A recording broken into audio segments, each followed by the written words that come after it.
देखो आज हम स्टार्ट करेंगे ग्रेविटेशन। घर पे नहीं जाओगे बेटा, यहीं करोगे, भले ही भूखे मर जाओ। ठीक है, तो आज हम स्टार्ट करेंगे ग्रेविटेशन। ग्रेविटेशन में क्या है? ग्रेविटेशनल एक फोर्स है जो कि हर एक प्लेनेट सिस्टम का होता है, हर एक प्लेनेट का होता है। अब मान लेते हैं जैसे हम लोग अर्थ की बात करेंगे, बेसिकली हम लोग अर्थ पे रहते हैं। हाँ। तो अर्थ की ग्रेविटेशनल पावर है जो कि बाकी चीज़ों को वो अट्रैक्ट करता है। अब ग्रेविटेशनल फोर्स, अगर मैं फोर्स की बात करूँ तो हर एक चीज़, मैं इस बुक को भी अट्रैक्ट कर रहा हूँ, ये बुक मुझे अट्रैक्ट कर रही है, लेकिन वो फोर्स इतना वीक है, इतना वीक है ना कि हम लोगों को फील नहीं हो पाता। जैसे मान लो ना इलेक्ट्रॉन की प्रेजेंस, हवा की प्रेजेंस और बहुत सारी चीज़ों की प्रेजेंस हमें नहीं पड़ता, क्योंकि हमारे सेंसेस उतने ज़्यादा एक्टिव नहीं है, मतलब उतने ज़्यादा सुपर लेवल के नहीं, समझ रहे हो? तो उन चीज़ों के लिए हमने अलग अलग चीज़ें बनाई, अलग अलग इंस्ट्रूमेंट बनाए ताकि ये चीज़ें भी डिटेक्ट करी जा सकें। ठीक है, तो पहले तो मैं बताता हूँ कि हर एक मास को अट्रैक्ट कर रहा है और वो फोर्स लगा रहा है। ठीक है, और तुम्हें भी पता है जैसे मैग्नेटिक फोर्स होता है ना, जब दो चीजें एक दूसरे से दूर चली जाती हैं, टाइम आ रहा है, तब जब दो चीजें एक दूसरे से दूर चली जाती है तो क्या होता है? अगर मैं रेडियस बढ़ाऊंगा, उन दोनों के बीच का डिस्टेंस बढ़ाऊंगा, तो डिस्टेंस बढ़ाने से क्या होगा? अट्रैक्शन कम होगा। पहले वो चिपकी हुई थी, धीरे धीरे दूर ले जाऊंगा तो क्या अट्रैक्शन कम हो जाएगा। वैसे ही ऐसे ही फोर्स का जो रेडियस के मतलब इन दोनों के बीच के डिस्टेंस, अगर मैंने आर लिया तो उसका इन्वर्सली प्रोपोर्शनल है। तो यहाँ से एक फॉर्मूला क्रिएट हुआ m1 m2 r का स्क्वायर, और यहाँ पे एक g वैल्यू जो कि ग्रेविटेशनल यूनिवर्सल कांस्टेंट। तो सिंपल क्वेश्चन आ जाएगा कि ये g क्या है। चार ऑप्शन होंगे, कुछ भी दे देंगे जी से कि ग्रेविटेशनल कांस्टेंट है या फिर एक्सीलरेशन ड्यू टू ग्रेविटी है। अब दो तरह के जी होते हैं, एक ग्रेविटेशनल ड्यू टू ग्रेविटी भी होता है, जी छोटा जी, तो वो पूछ लेगा इस तरीके से, तो मैं कंफ्यूज करेगा, लेकिन ये यूनिवर्सल ग्रेविटेशनल कांस्टेंट है।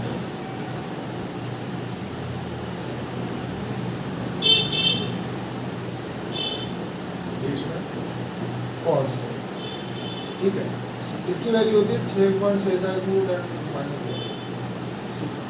तो इसकी वैल्यू याद रखना। कई बार इसकी यूनिट पूछ लेंगे, तो यूनिट निकालना कोई टफ नहीं है। यहाँ देखो ये क्या है, न्यूटन, मुझे जी की यूनिट नहीं पता, केजी और केजी का स्क्वायर, यहाँ पे रेडियस मतलब मीटर का स्क्वायर, इसको यहाँ पहुँचाओ न्यूटन मीटर स्क्वायर पर केजी स्क्वायर। तो जी की हमने यूनिट भी निकाल ली, तो यहाँ पे आप यूनिट भी लिख दो इसकी, तो newton metre square KG minus. ठीक है, एक चीज तो हमारी हो गई।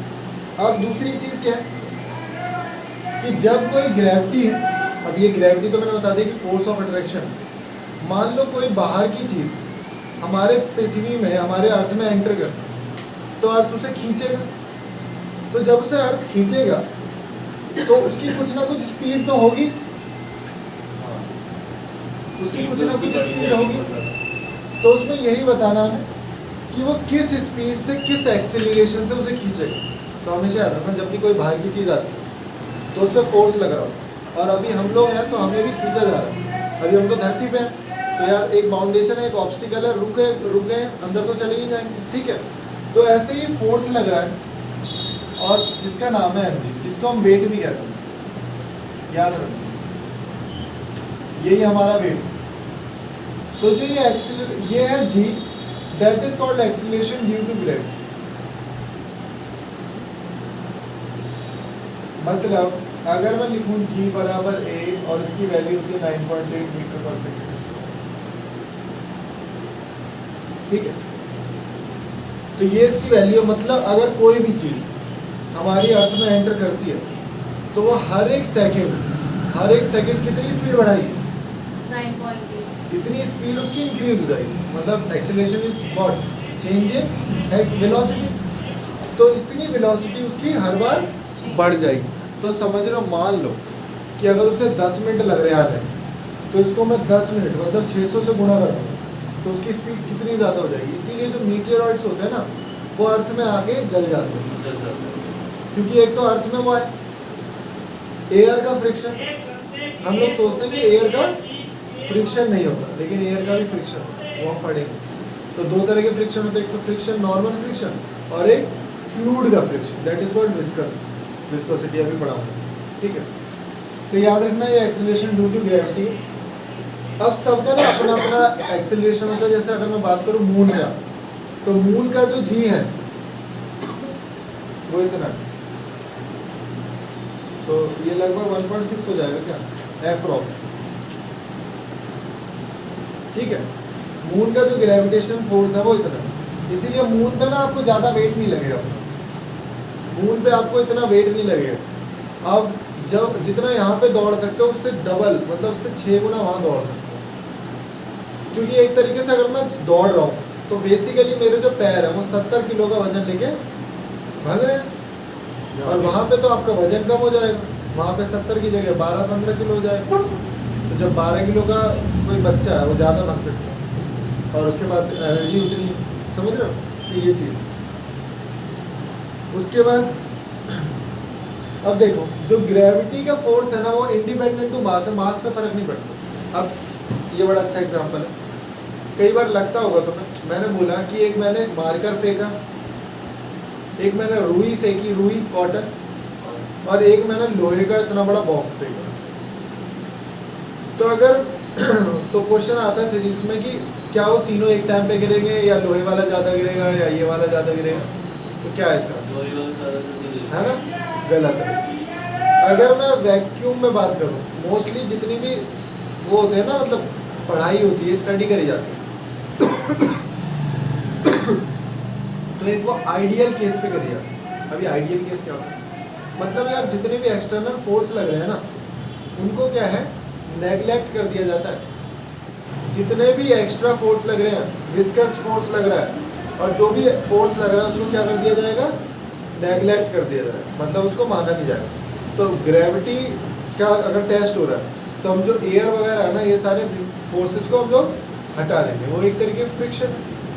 तो हमेशा याद रखना gravity is independent to mass, भाई तीनों एक साथ ही गिरेंगे, वो तीनों एक साथ गिरेंगे लैंड। अगर ग्रेविटी हटा दे तो नहीं, अगर एयर हटा दे तो, ठीक है, अगर तीनों एक साथ गिरेंगे।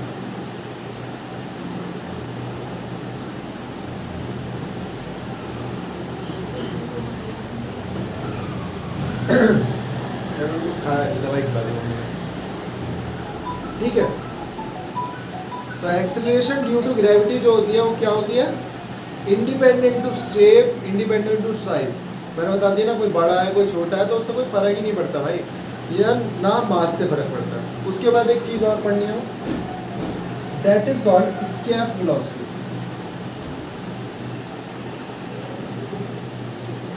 अब ये एस्केप वेलोसिटी क्या है, देखो दो चीजें बताऊंगा यहाँ पे, एक होती है ऑर्बिटल वेलोसिटी और एक होती है एस्केप वेलोसिटी, तो दोनों है अलग।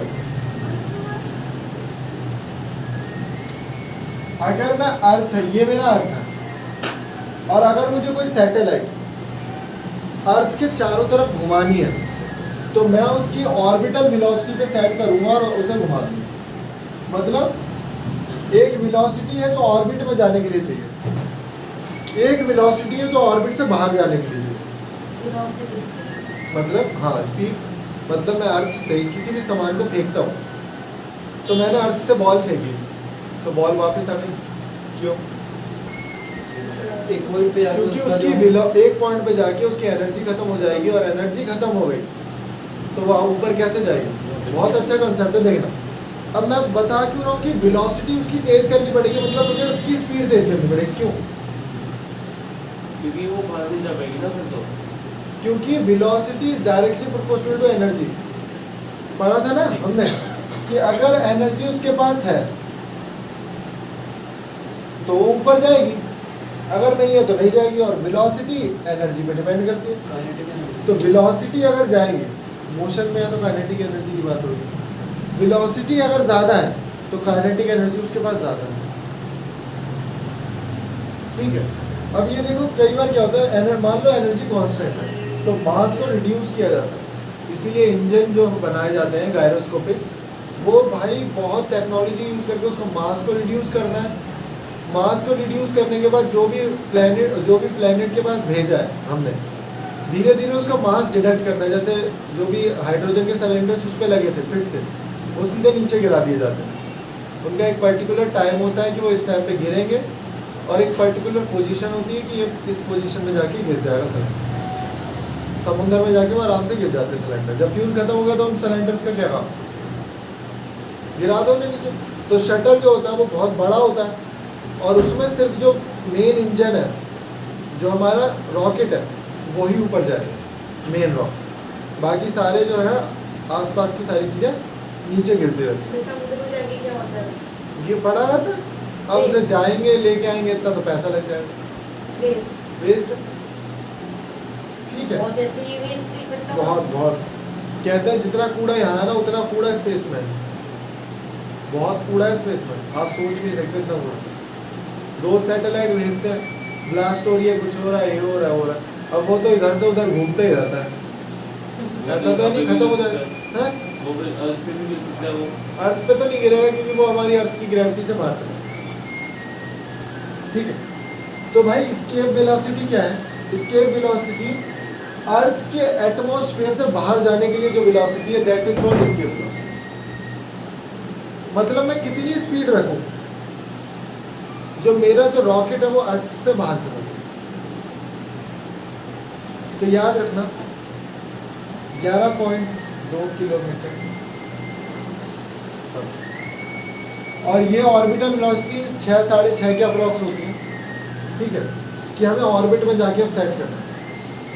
या हमारी जैसे 2 किलोमीटर, हाँ 11.2 किलोमीटर पर सेकंड, मतलब यहाँ से तुम आश्रम 1 सेकंड में, 1 सेकंड में। ये रॉकेट की स्पीड अगर ये नहीं है तो वो नीचे गिर जाएगा। रॉकेट की स्पीड अगर ये नहीं है तो वो नीचे गिर जाएगा। इतनी फास्ट होती है, जब तो 10 किलोमीटर दूर तक आवाज आ जाती है रॉकेट। सोचो प्लेन कितनी दूर है लेकिन आवाज धरती तक आ रही है, और रॉकेट कितनी तेज से उड़ता होगा। और जो फाइटर जेट्स होते हैं, हाँ उनकी तो इतनी नहीं होती। ठीक है, अब जैसे मान लो पूछ लिया एस्केप वेलोसिटी ऑफ मून निकालो। अरे तो मून की ग्रेविटी कम है तो 6 से डिवाइड कर दो भाई इसको।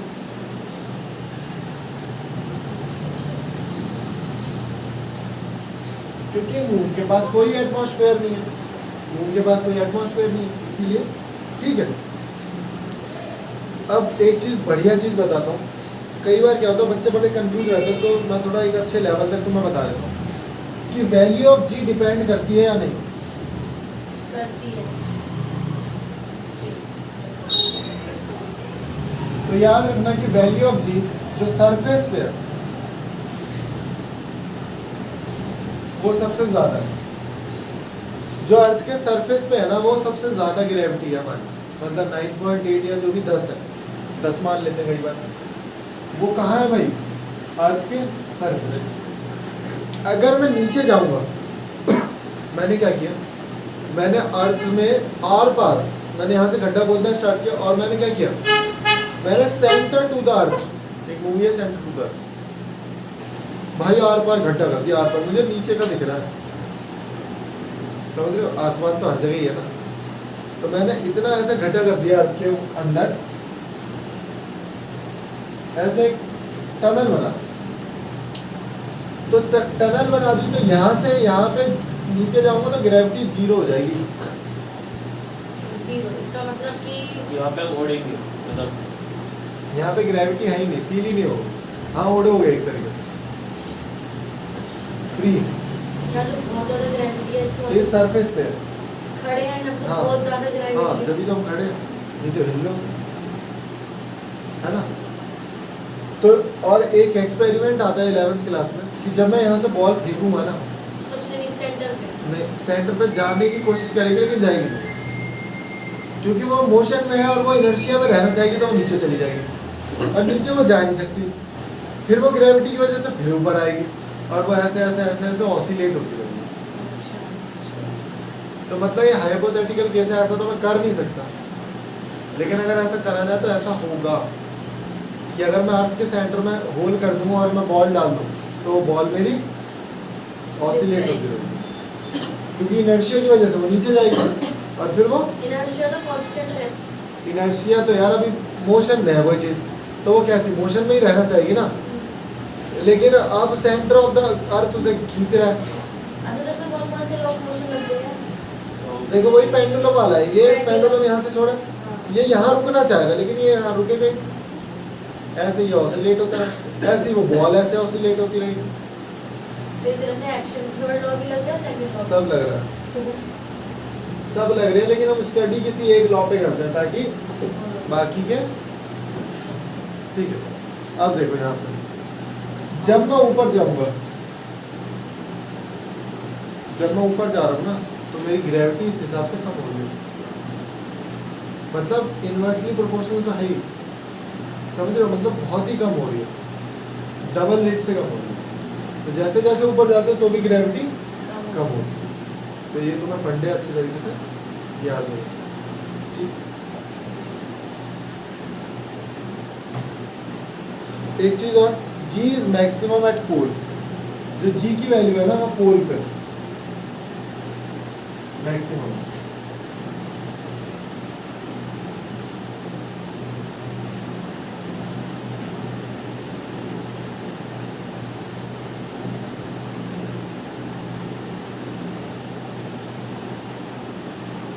मिनिमम एट इक्वेटर, इसीलिए मैंने तुम्हें बताया था जो भी सैटेलाइट लॉन्च होगी वो हमेशा इक्वेटर के पास से होगी। और नाम सर्च कर लेना, आ सकता है, जो हमारे रॉकेट लॉन्च होते हैं वो कहाँ से होते हैं, इंडिया में रॉकेट लॉन्च कहाँ से होते हैं, साउथ से होते हैं। और क्यों होते हैं, क्योंकि वहाँ पे जहाँ पे लॉन्च हो रहा है वहाँ पे ग्रेविटी सबसे कम, और हमें ग्रेविटी कम ही तो चाहिए, नहीं तो जहाँ पे ग्रेविटी ज़्यादा है तो वो और खींचेगा, समझे। अब एक चीज़ और, साउथ में ग्रेविटी कम है क्योंकि वो इक्वेटर के पास है ना, क्योंकि वो इक्वेटर के पास है। क्यों ऐसा?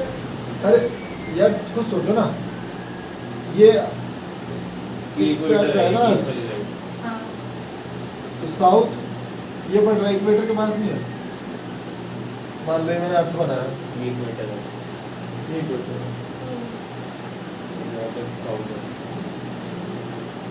तो कौन सा पास है पास, नीचे वाला पार्ट इक्वेटर के पास ही नहीं है, हाँ तो बस इसीलिए तो कम हो गया। क्यों इक्वेटर पे ऐसा क्या है?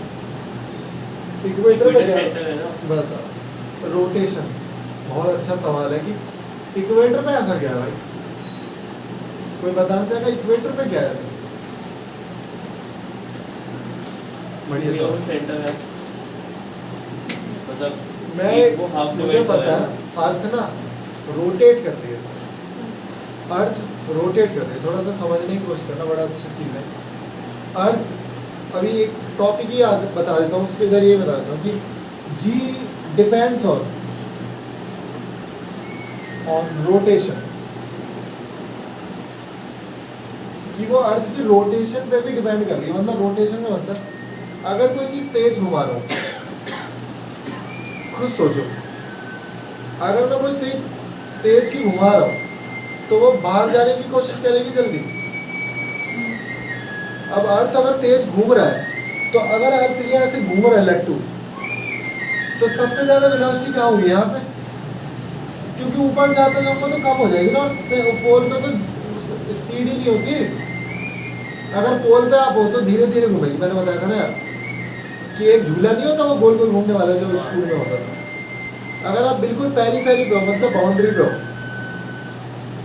देखो बैकग्राउंड म्यूजिक दे रहा है, वैसे चाहिए नहीं अभी, ठीक है। अब आप क्या है, पेरीफेरी पे हो, पेरीफेरी पे हो तो इसका मतलब क्या है, हमारी स्पीड कम हो, नहीं, इसका मतलब आउटवर्ड फोर्स लग रहा होगा। आउटसाइड जब झूले के जो एकदम कोने पे रहते हैं हम लोग, वो वाला जो झूला होता है, मतलब ये वाला, वो वाला नहीं, जो ऐसे वाला नहीं होता जिसपे ऐसे ऐसे घूमते और होती है, बैठी घूमते हैं, पोल होता है नीचे। हाँ, वो भी, और स्कूल में जो लगा रहता था जिसमें हम लोग ऐसे डंडे पकड़ लेते थे और फिर बीच में आ गया ऐसे जो गिरेगा वो हार जाएगा, ऐसा होता था ना, तो मैं तो बीच में ऐसे डंडे को पकड़ के चिपक जाता था खड़े होकर एक दूसरा से बोल रहा खड़े होके, है ना। और जो चित्रा और स्पीड कैसे बढ़ाते थे उसकी, उसके जो चक्कर बाहर को जाके फिर अंदर आ जाएंगे। अगर आप चढ़े हो तो आप बाहर को गए फिर आप अंदर आ गए, तो स्पीड उसकी। ये एक और जो नाम भूल रहा हूँ मैं उसमें का, जो बड़ा वाला जो होता है नीचे में लगा होता है, ऊपर पहुंचेंगे हाँ। तो बिल्कुल स्पीड बहुत कम हो जाएगी, पर ऐसा लगेगा कुछ है ही हाँ। नहीं। बिल्कुल जब नीचे आएंगे फिर दोबारा ऐसा हाँ। डाउनलोड है उसमें है गवर्नमेंट, इसको डाउनलोड करो, ठीक है। बहुत खतरनाक, बहुत खतरनाक। तो उसमें क्या है कि एंगुलर वेलोसिटी, अगर जो चीज, अब तुम्हें तो सैटेलाइट को बाहर ही फेंकना है, हाँ सैटेलाइट को बाहर ही फेंकना है, हाँ। और जब बाहर जाने में तुम्हारी कोई हेल्प कर रहा है तो तुम्हें फोर्स कम लगाना पड़ेगा ना, समझ रहे हो। यहाँ पे जो मैं अर्थ की बात कर रहा हूँ, यहाँ पे सबसे तेज रोटेशन है उसकी। घड़ी को ले लो, घड़ी का जो एज होता है, एक पॉइंट होता है, वहाँ पे वेलोसिटी ज़्यादा है, और जो यहाँ पे वेलोसिटी कम है। टाइम सेम लग रहा है उसे, समझने की कोशिश करो। ये घड़ी की सुई है। एक लड़का अरुण को मैंने यहाँ बिठा दिया, और अरुण यहाँ से घूम के यहाँ आ रहा है 1 मिनट में, हाँ। तो ये ज़्यादा डिस्टेंस नहीं ट्रैवल कर रहा। और एक लड़का बिल्कुल यहाँ बैठा, तो ये तो इतनी डिस्टेंस ट्रैवल कर रहा है। तो आउटवर्ड फोर्स किस पे ज़्यादा लगेगा, इस वाले पॉइंट पर, अरुण पे। टाइम तो उतना ही लगेगा। टाइम तो वही तो कह रहा हूँ, टाइम तो उतना ही लगेगा, लेकिन तुझे ज़्यादा डिस्टेंस ट्रैवल कर रहा है तो तेरी स्पीड ज़्यादा होगी कि नहीं होगी। खुद सोच, speed is equal to distance upon time. हाँ वही आ गया। टाइम तो चेंज ही नहीं हो रहा, लेकिन डिस्टेंस तुझे ज़्यादा ट्रैवल करना है तो तू स्पीड बढ़ाएगा कि नहीं बढ़ाएगा। वीडियो में नहीं दिख रहा है। हाँ, वीडियो में नहीं दिख रहा है। वीडियो में नहीं दिख रहा, नीचे बिल्कुल थोड़ा पीछे कर दो। सही आ रहा भाई, क्वालिटी तो सही आ रहा। स्मार्ट लग रहा है। ठीक है, तो ये है कंसेप्ट। तो यही कंसेप्ट है कि अगर अर्थ की रोटेशन है, सुन लो, अर्थ अगर रोटेट करना बंद कर दे तो ग्रेविटी बहुत ज़्यादा बढ़ जाएगी, बहुत ही ज़्यादा। वो तो रोटेट कर रहा है ना, तो हम लोग बाहर की तरफ, वो हमें बाहर की तरफ फेंक रहा है, हम जा रहे हैं। बस हम जान रहे हैं क्योंकि ग्रेविटी ज़्यादा है। ज़्यादा है। ठीक है, तो लिख लो इसको। अगर रोटेट करना बंद कर दे तो क्या होगा? वही तो कह रहा हूँ, रोटेट करना बंद कर देगा तो बहुत ज़्यादा हो जाएगी। जी डिक्रीजेस, जी जो है डिक्रीज करेगा इफ एंगुलर स्पीड इंक्रीज कर दे, और जी की वैल्यू इंक्रीज हो जाएगी इफ एंगुलर स्पीड डिक्रीज।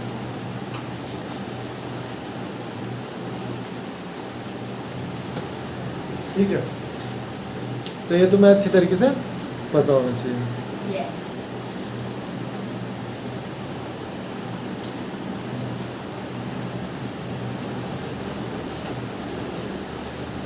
ऊपर ही कर लेते हैं।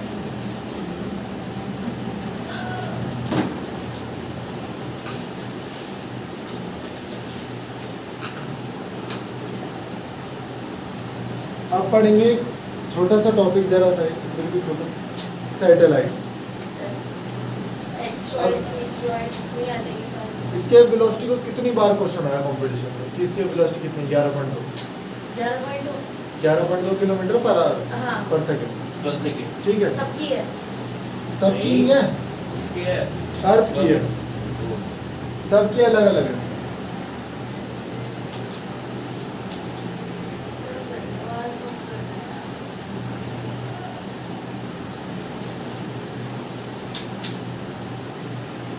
अब हमारी सैटेलाइट देखो, एक तो मून भी है, ले लो उससे पजल।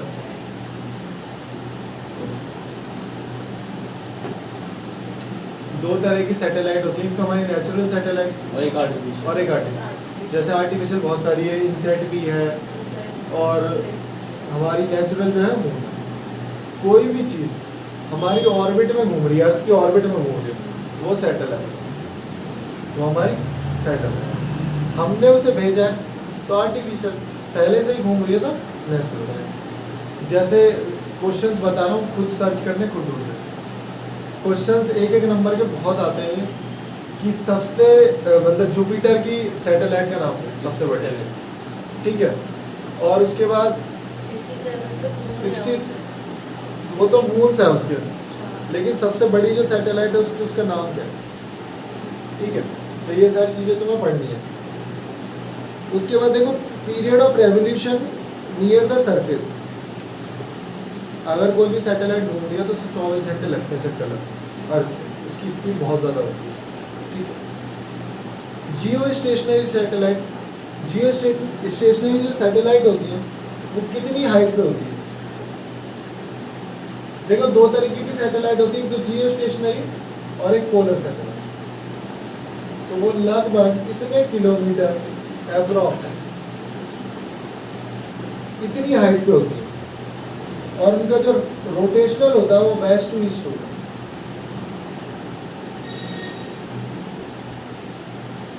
ठीक है। और अर्थ का रोटेशन भी वेस्ट टू ईस्ट है, याद रखना। अब मोस्टली क्या होता है, जो जियो स्टेशनरी सैटेलाइट होती है ना, जितने भी तुम्हारे टीवी चैनल पे प्रोग्राम आते हैं, फेसबुक वगैरह चला रहे हो, वो सारा जियो स्टेशनरी से। फ्लड आ रहा है, कोई बाढ़ आ रही है, वो सारी चीज़ें जियो स्टेशनरी, ठीक है। फिर उसके बाद पोलर स्टेशन, पोलर सैटेलाइट जो पोल पे लगी होगी, है हमारी अर्थ के पास ये सब सब है। सिग्नल्स वगैरह किससे आते हैं? ये जियो से, जियो जियो से। ये होती है वेदर फोरकास्टिंग के लिए। Weather forecast.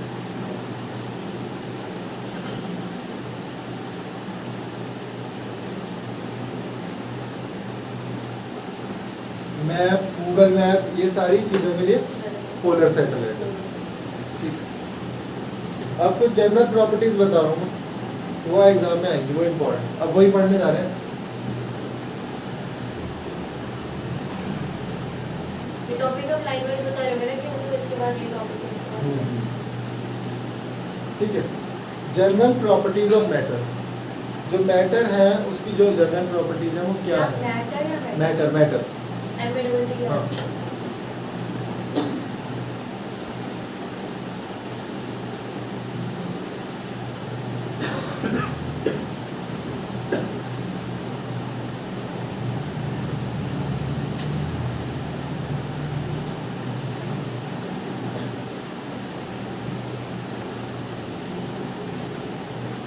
देखो इलास्टिसिटी क्या है?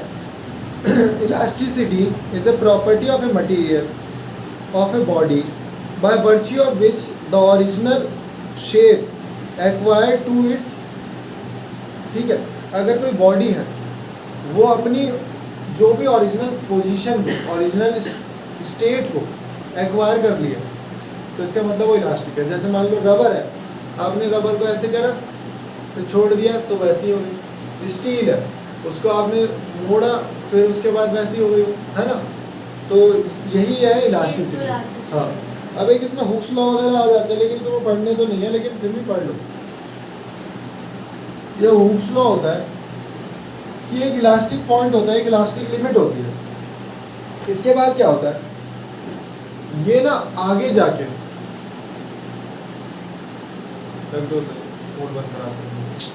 वहाँ हटाओ, वहाँ से हटाओ।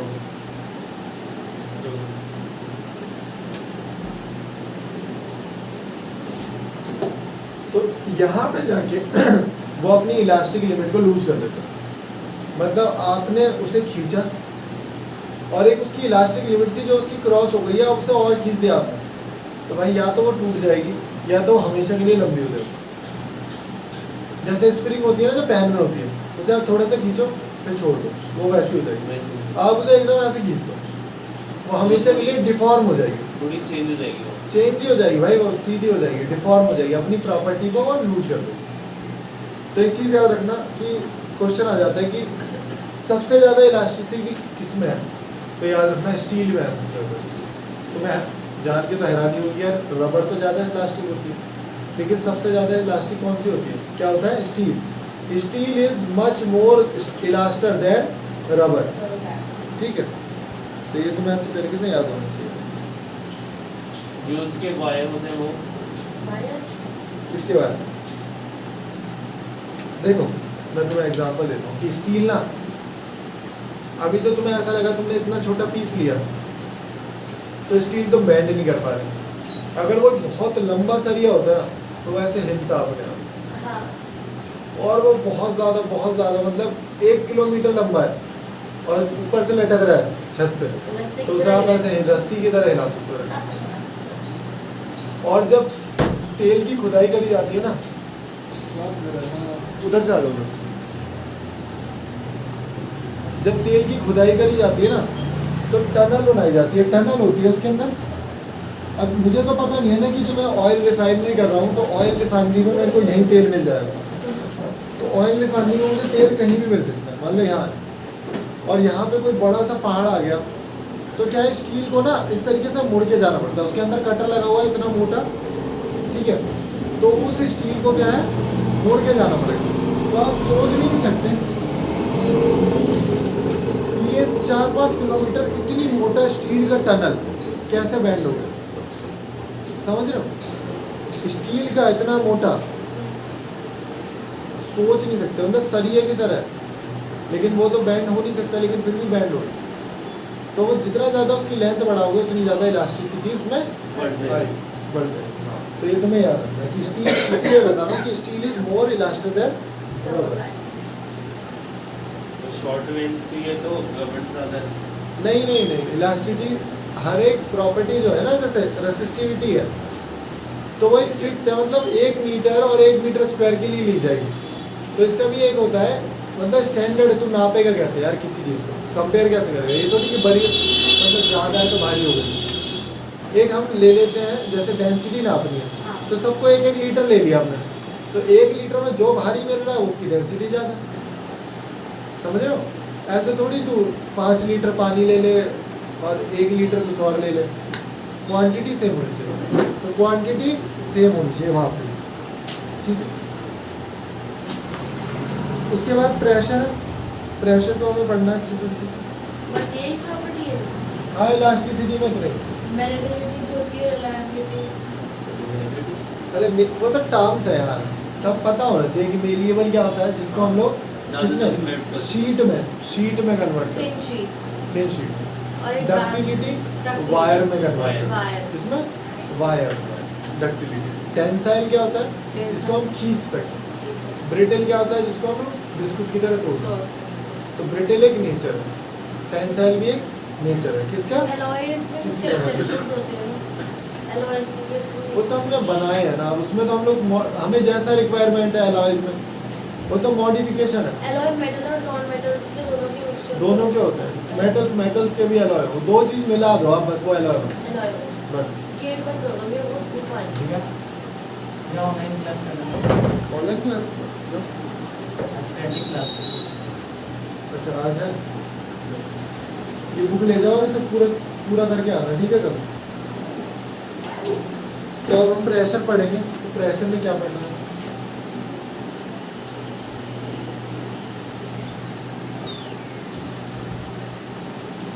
प्रेशर में भाई कुछ भी नहीं है, प्रेशर का फॉर्मूला होता है फोर्स अपॉन एरिया। पास कर। ये बेसिक 9th का सिलेबस पढ़ रहे हो आप, सिर्फ बेसिक 9th कि 9th में एक वर्ड इसमें दिया हुआ है अच्छे से। इसीलिए कहते हैं कि सिर्फ हमें कंपटीशन में 10th तक का सिलेबस है।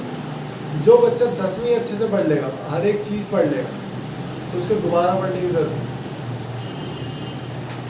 अब अच्छे से तो स्तर पहली बार में हुए थे, तो फिर अच्छे से पढ़ लोगे तो बाद में मुझे नहीं लगता भूल सकते, समझ लोगे, चीज़ें समझने का वो है। अब देखो प्रेशर पे क्वेश्चन कैसे आ जाता है। मान लो मैंने बोल दिया कि कौन सा लॉ है जिसकी वजह से जो ऊँट है, जो कैमल है, उसके जो पैर होते हैं उन पे प्रेशर ज़्यादा नहीं लगता, तो पास्कल लो। तो वो कैसे वर्क करता है देखो, तुमने देखा है ना रेगिस्तान का जहाज बोलते हैं उसे, क्यों बोलते हैं? जो उसके पैर है वो कैसे होते हैं? उसके पैर नीचे नहीं धंसते, हमारे पैर धंस जाते हैं।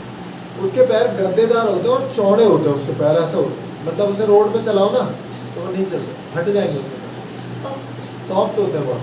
अच्छा। हाँ, और जैसे वो तो- काउस बफलोस के होते हैं, ये तो बहुत ज़्यादा हार्ड होते हैं। इनके हार्ड हो, इनके नाल भी लगाई जाती है ना वो तो मेटल का, हॉर्स तो बाकी वो ऊँट के भी लगा देते हैं कि वो उन्हें यहाँ चलाते हैं ज़बरदस्ती, वो यहाँ के लिए नहीं बने होते। ऊँट नहीं चल रहा मतलब रेगिस्तान में। रेगिस्तान में चल पाते हैं ना, तो घोड़ा थोड़ी दौड़ा लेगा रेगिस्तान में। अच्छा फॉर्म लगी हो चल घोड़ा तो धंस जाएगा, अच्छा उसके पैर तो ऐसे होते हैं, अंदर जाएगा पैर, गिरेगा। और तो हमने क्या किया कि हमने एरिया को बढ़ा दिया। हमने क्या किया, एरिया बढ़ा दिया, मतलब उसके पैर का एरिया बढ़ा दिया, हाँ तो फोर्स कम लगेगा। प्रेशर कम लगेगा, प्रेशर कम लगेगा। इसीलिए जब हम कील होती है, कील हथौड़ी से ठोकते हैं, या आपने कभी वो देखा होगा ना, अरे जो बुलेटिन बोर्ड पे वो लगाते हैं हम लोग, हमने थंब, तो थंब से जब फोर्स लगाते हैं तो अगर एरिया उसका बड़ा नहीं हो, एरिया बिल्कुल ही मतलब कील ही काट रहे हो तुम, और कील का हेड नहीं है, मतलब जो कील है वो ऐसे होती है और ये नहीं है, तो यार ऐसे गाड़ोगे तो हाथ में ही कट जाएगी। तो इसीलिए क्या किया, ये देखो एरिया बढ़ा दिया तो प्रेशर कम लगेगा, हमारे हाथ पे प्रेशर कम लगेगा। तो पास्कल लॉ से जितने भी तुम हाइड्रोलिक मशीन्स देखते हो ना, हाइड्रोलिक मशीन देखोगे, अभी तो खैर तुम्हारे इतने समझ में नहीं आएगी, लेकिन याद रखना वो सारे कंसेप्ट होते हैं पास्कल लॉ। मतलब मुझे पता है, देखो एक एग्जांपल भी देता हूँ, इतने बड़े भी नहीं है इसके है भैया रेगिस्तान मतलब वो ऊँट कभी उसमें नहीं चलते। भाई यार क्यों चलेगा वो, सवारी कर, मतलब मैंने वो राइडिंग करी है। और हाँ लेकिन उसका कुछ करके रखते हैं पैरों में, आप उसे दौड़ा नहीं सकते यहाँ पे। अच्छा। जो चीज जहाँ के लिए बनी है वो वही है यार, समझ रहा है ना। अब तू पानी के जहाज को रोड पे कैसे चला दे, ठीक है। अब ध्यान से देखिए कि एक सिस्टम बनाया जाता है,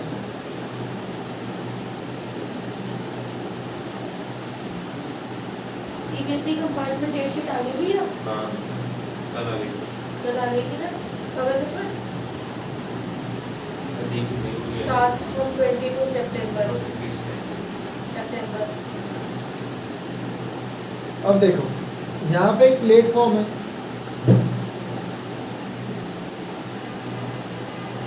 तो यहाँ पे देखो अगर मैं यहाँ से एरिया कम है, एरिया यहाँ पे कम है तो प्रेशर मुझे ज़्यादा लगाना पड़ेगा, यहाँ पे एरिया ज़्यादा है तो प्रेशर कम लगाना। तो पता मैं यहाँ से थोड़ा सा पुश करूँगा और यहाँ मुझे मेरी गाड़ी अपने आप उड़ जाएगी। तो लीवर वगैरह होते हैं ना, बहुत कम पुश करना पड़ता है लेकिन गाड़ी वहाँ से उड़ जाती है। Liver. हाइड्रोलिक मशीन से होती है, तो हाइड्रोलिक सारा पास्कल लॉ और जो फ्लूइड Follow की करते उस पे मतलब उन्हीं प्रिंसिपल्स पे काम करते हैं।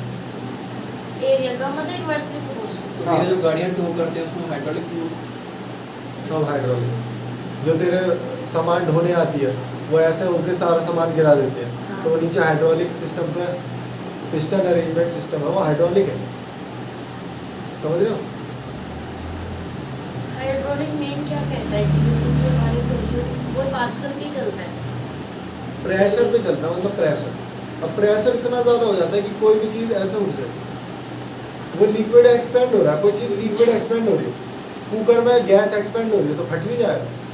तो फटने की जगह हम लोग क्या करेंगे, सीटी में कुछ लगा दिया, हम लोग वर्क ले सकते हैं उससे। सीटी में ऐसे टरबाइन लगा दो, टरबाइन घुमा लो। जो एनटीपीसी में बिजली बनती है वो कैसे बनती है भाई, बॉयलर में पानी उबाला, पानी का नोजल रख दिया टरबाइन पे, टरबाइन घूम गया। तो प्रेशर ही जो है सारा खेल प्रेशर पे है। एटमॉस्फेरिक प्रेशर, प्रेशर में तुम्हें पहली क्लास में बताया था, प्रेशर का बहुत बड़ा खेल है। तो प्रेशर को नापा किससे जाता है भाई, बैरोमीटर से, ठीक है।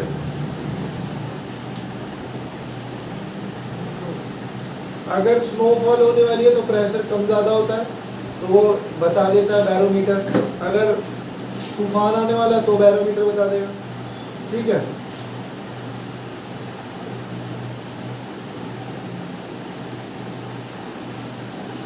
देखो एकदम से फॉल आ जाता है, अगर बैरोमीटर का प्रेशर बिल्कुल कम हो जाए तो समझ लो तूफान आने वाला है। अगर धीरे धीरे कम हो रहा है तो समझ लो कि रेन होने वाली है, ठीक है। और अगर ऊपर जा रहा है तो समझ लो कि मौसम बिल्कुल खाली है, साफ है।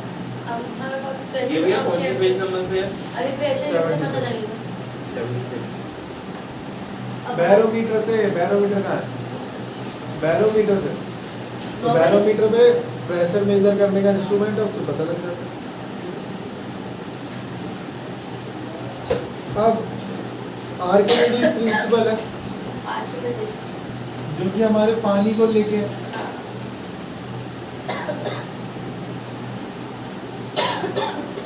तो देखो पास्कल लॉ मैंने तो बताया था ना, पास्कल लॉ कुछ नहीं, इक्विलिब्रियम कंडीशंस को क्रिएट करता है। मतलब जो मेरा फोर्स है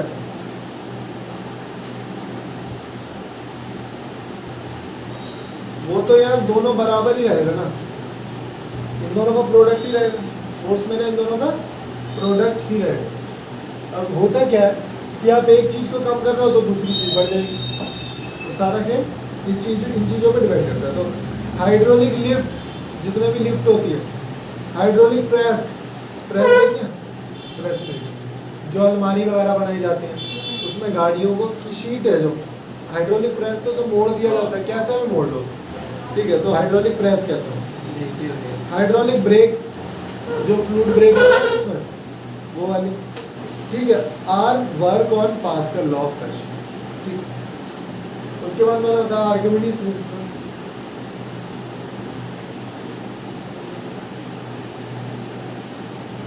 यार लोहे को शीट में बदलने के लिए यूज की जाती है। हाँ, अरे बहुत तगड़े तगड़े प्रेस होते हैं, प्रेशर इतना ज़्यादा प्रेशर आता है कि आप सोच में, सरिया ऐसे लगाया, अब उसकी स्ट्रेंथ नापनी मुझे, इतना मोटा सरिया, हाइड्रोलिक प्रेस से मैं फोर्स डालूंगा, सरिया इतना मोटा टूट जाएगा, तो स्ट्रेंथ चेक करी जाती है। देखा भैया, तो हमारे तो इंजीनियरिंग में चेक करवाते थे, लिफ्ट होती थी बहुत सारी, बहुत सारा चीज़ रहता है। आर्किमिडीज प्रिंसिपल क्या था, मान लो मैंने पूरा पानी भरा हुआ, पूरा भरा हुआ है, मैंने इसमें कुछ लकड़ी का बॉक्स डाला, तो तुम्हें पता है इसका वेट कम हो जाएगा लकड़ी का, तुम्हें पता है ना जब हम पानी में जाते हैं तो हमारा वेट कम हो जाएगा, क्योंकि पानी भी फोर्स लगा रहा है नीचे से, पानी भी फोर्स लगा रहा है। अब जब पानी बाहर गिरा है ना, उतना ही वेट कम हो जाएगा, समझ रहे? कितना वेट कम हो जाएगा, जितना पानी बाहर गिरा। तो इसमें तो है नहीं कुछ, क्वेश्चन आ जाता है कई बार कि मोटा आदमी आराम से तैर सकता है या पतला आदमी? मोटा, क्योंकि वो ज़्यादा पानी को डिस्प्लेस करेगा, तो जितना ज़्यादा पानी को डिस्प्लेस करोगे उतना ज़्यादा फ्लोट होगा, समझ रहे हो ना? खाने खाने के बाद तो नहीं जाना चाहिए, खाना खाने के बाद मतलब स्विमिंग पूल में कहते हैं ना, नहीं जाना चाहिए। अरे स्विमिंग पूल में जाएगा तो स्विमिंग करेगा, और इतनी ज़्यादा एक्सरसाइज नहीं करनी चाहिए खाना पीने के बाद, और खाना खाने के बाद तुम्हें भागना भी नहीं चाहिए, और भागोगे तो सिर्फ पैर काम कर रहे हैं, लेकिन स्विमिंग करोगे ना तो पूरी बॉडी काम करती है। आप 10-20 मिनट स्विमिंग कर लो, आपकी हालत ख़राब हो जाएगी। खाना खाने के बाद चलना भी नहीं चाहिए। और मेरी तो एक बार तबीयत खराब हो रही थी थोड़ी सी, मैंने कहा चलो कोई दिक्कत नहीं, आएगा मजा, स्विमिंग करके आया और इतनी बुरी हालत खराब हो गई, चक्कर ही आ गए पानी में,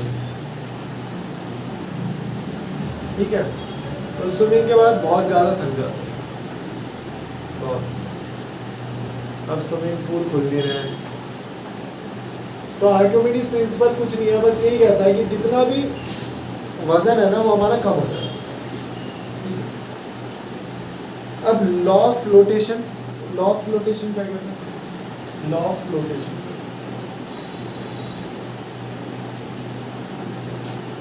लॉ ऑफ फ्लोटेशन ये कहता है कि एक डेड सी की कहावत, डेड सी है एक, डेड सी सुना आपने?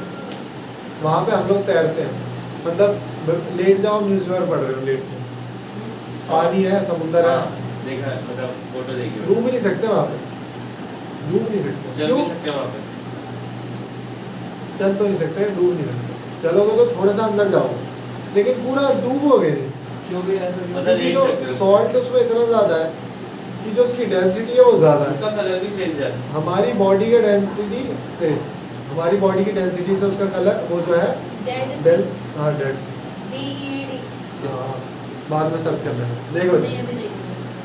लगी क्या आएगी। एरिया इधर देखो, सही तो है। यहाँ होता क्या है कि अगर डेंसिटी Catches prawns. सब्सटेंस या ऑब्जेक्ट जेरूसलम के पास इजराइल ज्यादा है डेंसिटी ऑफ वाटर से, बहुत बड़ा है ठीक है, ये। तो वो सिंक हो जाएगी, डूब जाएगी। डेंसिटी ऑफ दोनों की बराबर है, डेंसिटी ऑफ ऑब्जेक्ट और डेंसिटी ऑफ वाटर, तो वो जहाँ पे है वैसी रहेगी। अच्छा, तो मतलब यहाँ पे डेंसिटी ऑफ ऑब्जेक्ट जो है वो वाटर की सेम है, हाँ डेड अरे, सेम है। लगभग, मतलब पानी की डेंसिटी ज्यादा है, पानी और की density पानी ज्यादा- की डेंसिटी अगर ज्यादा है, कम है इस फर्स्ट वाले में, हाँ ज्यादा है तो वो अगर सिंक करेगी। डेंसिटी ऑफ वाटर ज्यादा है और डेंसिटी ऑफ ऑब्जेक्ट कम है तो फ्लोट करेगा। हाँ फ्लोट करेगी। अच्छा भाई एक चीज बताओ मुझे डेंसिटी उससे बढ़ती है नमक से। भैया, हाँ जैसे हम किसी भी में कटोरे में दूध रखते हैं, उसको ठंडा करने के लिए पानी में रखते हैं, हाँ तो वो डूबता नहीं है, हाँ या फिर कोई भी डूब जाएगा, क्यों नहीं डूबेगा? नहीं डूबता। पूरा भर लो से एक बार। हाँ हाँ पूरा भर के देखा है। नहीं और डूब सुनो जाएगा। सुनो सुनो सुनो और बताता हूँ, मग लोगे, मतलब जिसका सरफेस ज्यादा हो, ठीक है, उसमें पानी भरोगे, हाँ वो भी नहीं डूबता। बाल्टी में मग होता है तो उसमें तो डूब जाता है ऐसे, अगर उसमें पानी तो वो मग पे डिपेंड करता है ना, सरफेस के ऊपर डिपेंड करता है, सरफेस पे डिपेंड नहीं करता। जितना उसका गलत सरफेस। है, सुन लो, वो मटेरियल किस चीज़ का बना है, बहुत ही देखो समझना इस चीज़ को। मैंने क्या किया, मैंने प्लास्टिक का बर्तन लिया है, प्लास्टिक का बर्तन लिया, उसमें पानी भर दिया पूरा, या बाल्टी में ऐसे डुबो दिया उसे। अब अंदर भी पानी है, बाहर भी पानी है, पानी तो दोनों जगह है, समझ रहे हो? तो अगर उसकी डेंसिटी, सिर्फ मटेरियल की डेंसिटी कम है तो वो ऊपर आ जाएगा, मटेरियल की डेंसिटी ज़्यादा है तो वो नीचे रहेगा। अगर वो लोहा है, लोहे का गिलास है, गिलास तो डूब गया, प्लास्टिक का बर्तन है तो ऊपर, क्योंकि पानी तो ऊपर नीचे है ही, उसके अंदर बाहर है ही, मटेरियल पे डिपेंड कर रहा हो। एयर पे भी। नहीं मटेरियल मटेरियल पे बस यार, एयर कहाँ से आ गई, पानी के अंदर है वो सामान। प्लास्टिक का डूबता नहीं है, सही कह रहे हो। हाँ, अब खाली है तो फिर वैसे ही नहीं डूबेगा, और भरा है तो डूब जाता है। तो भरा है तो डूबेगा। प्लास्टिक का नहीं डूबता भाई। हाँ, डूबता है अगर बाल्टी नहीं में डूबता। देखा अरे जाए। अलग अलग डिपेंड करता है यार, प्लास्टिक एक जैसी थोड़ी हो गया, लाखों करोड़ों तरह की प्लास्टिक होती है अरे मग तो सिंपल ही आते हैं पानी वाले। भाई। 10 रुपए का भी आता है, 50 का भी आता है, सिंपल है वो। मैं मटेरियल अलग है ना उसका, प्लास्टिक मोटी हो जाती है 50 वाले को। तो बस वही हल्का भारी का सा, ठीक है। ये लॉ ऑफ फ्लोटेशन।